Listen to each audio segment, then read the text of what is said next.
The Golden Bull, Chapter 4. Too numb to talk, they walked along the sandy road in silence. The sky grew brighter, then the edge of the sun appeared on the flat horizon.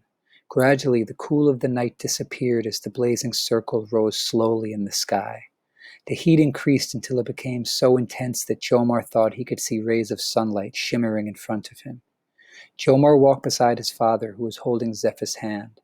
Without warning, Darabi swayed, then pitched forward.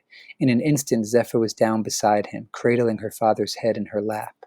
Jomar knelt down and spoke quietly. "Father, you're too weak to make this journey. I know you wanted to be sure we took the right road, but I can find it from your description. Stay here until you feel stronger, then go back to the farm."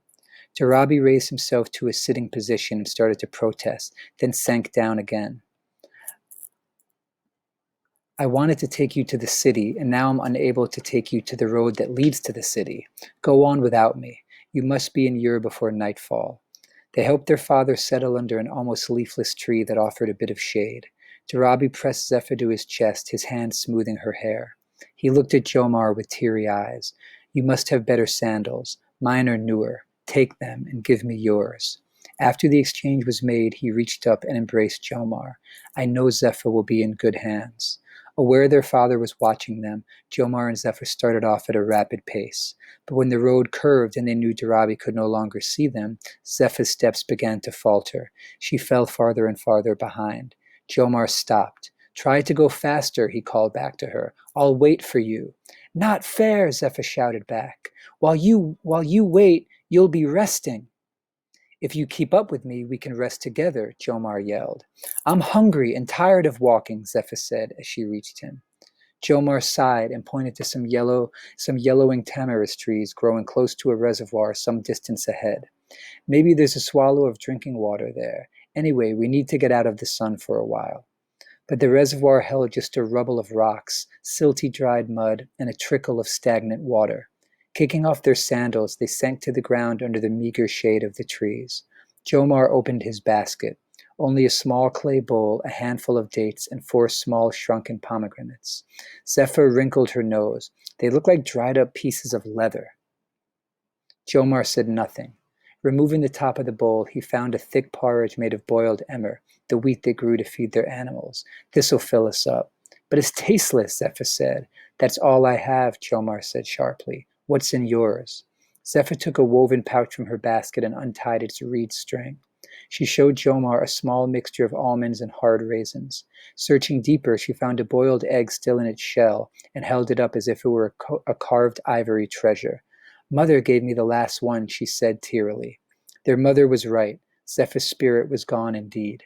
Mothers knew how to help, but what could a brother do to make his sister strong? Jomar could only think of one thing. Eat. She looked lovingly at the egg, then stuffed more than half of it into her mouth. "Share the food," Jomar said. Zephyr began weeping. "You told me to eat." "All right, I did," Jomar said. "We'll divide the egg and dates between us and save the rest for the long walk ahead of us."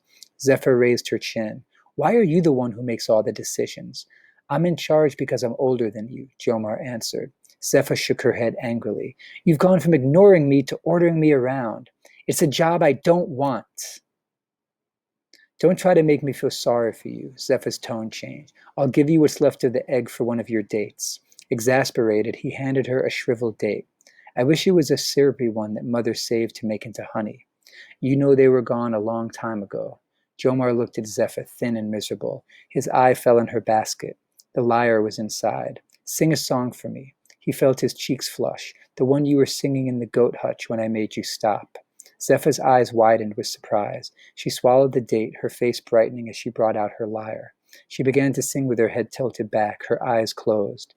"Moon-glowing Nana, all-knowing Nana, look down from the heavens and pity us, born only to serve you, comfort us, only to serve you. Moon-glowing Nana, all-knowing Nana, look down from the heavens and pity us. Comfort us, weep us, your tears will water out wasted land." Jomar chewed his bit of egg slowly as he listened to her soaring voice. For years he'd heard the songs that Zephyr made up, heard them without really listening. They'd been about such childish things as a lost doll, the death of a pig, and the sun's magic that shriveled a grape into a sweet raisin. But now Jomar was struck by words of this song.